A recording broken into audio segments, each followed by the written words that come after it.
Meu vício é cocaína, maconha e álcool. Eu comecei quando eu fui criado, né, pelo meu pai, e ele se juntou com a mulher que me agredia muito. Aí ele trabalhava praticamente em 2 serviços e quase não tinha tempo para mim. E essa mulher tinha 2 filhas, meu pai comprava os mantimentos para casa e eu só conseguia usufruir daqueles mantimentos que se encontrava na geladeira, leite, né? Aquilo que toda criança gosta, né? Só conseguia usufruir disso quando meu pai estava em casa, fora as minhas sessões de espancamento da minha madrasta. Quem me deu atenção foi a rua, foi o mundo. Aí quando meu pai assustou, eu estava usando droga. Aos 12 anos, fumei meu primeiro cigarro de maconha.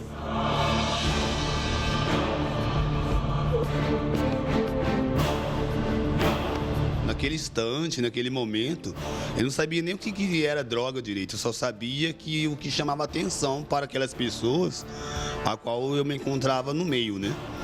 Eu gostaria da atenção deles, porque não tinha atenção da minha mãe, não tinha atenção do meu pai. A única atenção que eu tinha era das suas da minha madrasta.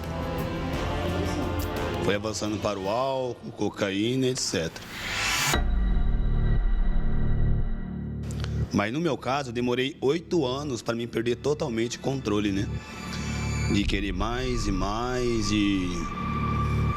Eu sofria muito de depressão em relação a tudo que me cercava, sabe? Né? Uma criança menosprezada, rejeitada, né? Que apanhava muito no colégio, na primeira série. Um adolescente que procurava ser descolado e se esconder das coisas que acontecia dentro de casa, porque meu pai nunca acreditava em mim, acreditava sempre na minha madrasta.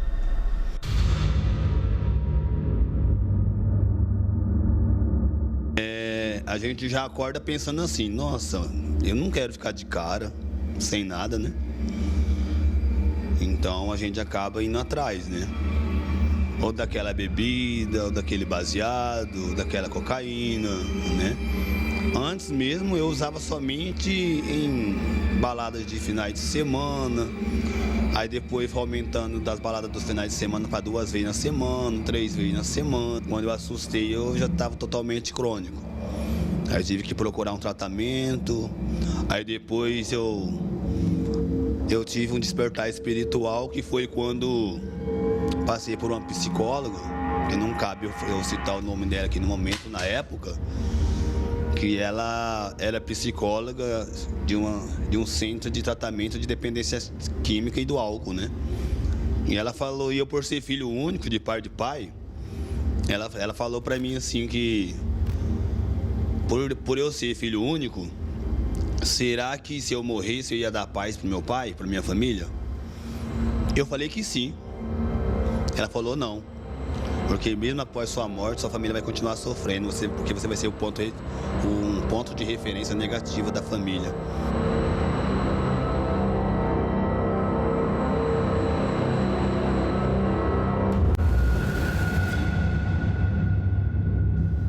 Aí quando ela falou isso pra mim, aí tive um despertar espiritual e resolvi lutar pela minha vida. Tive uma conversa com a minha família, né? Falei que eu precisava de ajuda, mas sozinho eu não conseguia não. Quando foi chamado o resgate e o Júnior apareceu lá.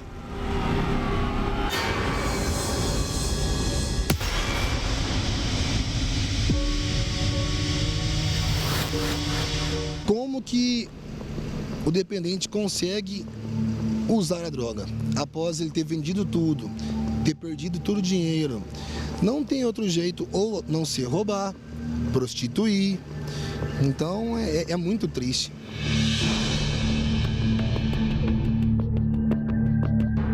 Família que procura, porque não é só o dependente que sofre, né? É todo um contexto, é tudo aquilo que está ao seu redor. Então é bem triste. Tem familiar que não aguenta mais passar por isso. Não sabe se ele sai de casa, se ele vai voltar vivo, se vai voltar morto, se vai voltar, se vai ficar preso. Então é bem doloroso, né?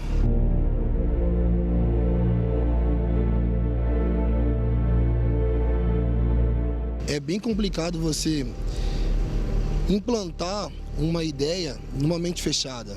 Então, tudo isso tem vários recursos, várias reuniões terapêuticas, vários trabalhos terapêuticos.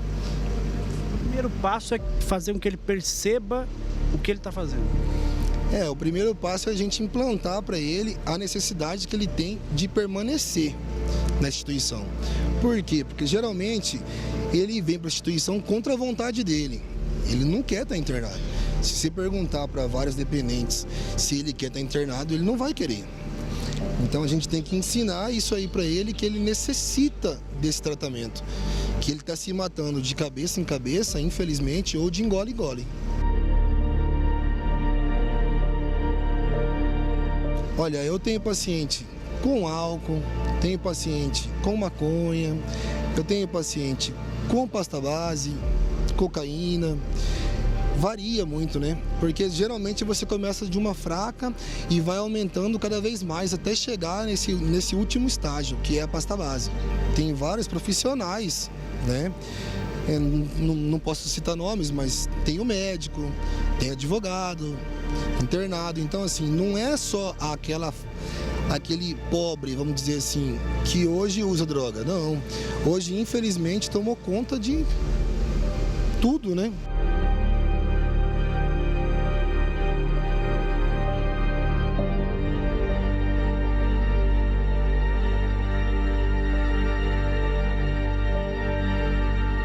Através daqui, eu voltei a compor as minhas canções. Eu nunca tive coragem de ir para cima para realizar esses sonhos meus, porque a realidade a qual eu vivia, para mim era só um sonho, nunca iria acontecer. E hoje, através daqui, eu percebi que eu tenho um talento, eu tenho um dom especial, porque não é só as pessoas de lá de fora que já me falavam, mas os profissionais daqui de dentro também. Praticar o evite e procure. Evite velhos hábitos, velhos lugares, velhas amizades. Procure novas amizades, né? Novos lugares, né? Praticar uma geração de saúde, sabe? Tanto mental quanto psíquica, né? Porque a melhor oportunidades da vida, as melhores oportunidades da vida, não são aquelas que batem na porta. É você mesmo que cria. Para as pessoas que pensam que pode controlar, elas apenas estão vivendo na sua própria mentira, né? Como se vivesse no mundo de Alice, né?